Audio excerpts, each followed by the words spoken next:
नमस्कार, मी हनुमंत कापरे, एसलीटीएस वेलनेस या संस्थेचा डायरेक्ट सेलर डिस्ट्रीब्युटर शेतकरी.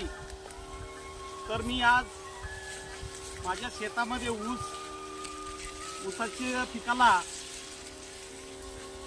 पहिल्या डोसला गोविटा इकोहारेली चा डोस बेसल डोसमध्ये दिला होता.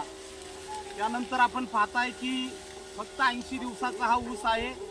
जबरदस्त असा रिझल्ट त्याचा आलेला आहे. त्याची काळुकी असेल, त्याची वाढ असेल एवढ्या कमी कालावधीमध्ये.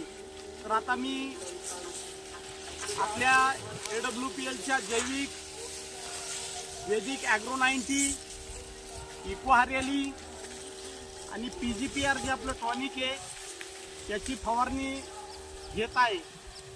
तरी अशा पद्धतीने आज आपल्याला जर बघितलं तर जैविक खते ही आज आपली काळाची गरज आहे. इतके जबरदस्त आज आपण पाहिलेत की आज आपल्या माध्यमातून जैविक खतांचे इतके रिझल्ट जबरदस्त आहेत.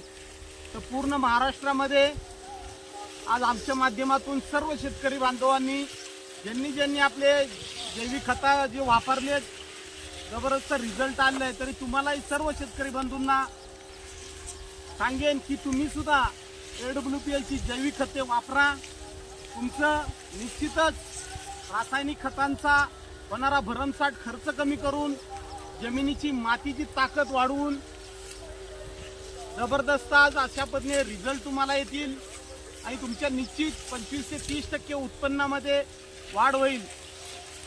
कारण आपल्याकडे जर बघितलं मागील वर्षी त्यांनी आपल्याकडून AWPL जैविक खतं जे वापरले त्यांनी कमीत कमी 90 टनापासून ते 100 टन प्लस पर्यंत ऊसाचे ॲव्हरेज घेतले आहे. तरी तुम्हाला सांगेल नक्कीच मी सर्वांनी AWPLच्या जैविक खतांचा वापर करा. निश्चित तुम्हाला सुद्धा सगळ्यांना त्याचा फायदा होईल. आणि एकच सांगेल, पिकेल माती तर पिकेल मोती.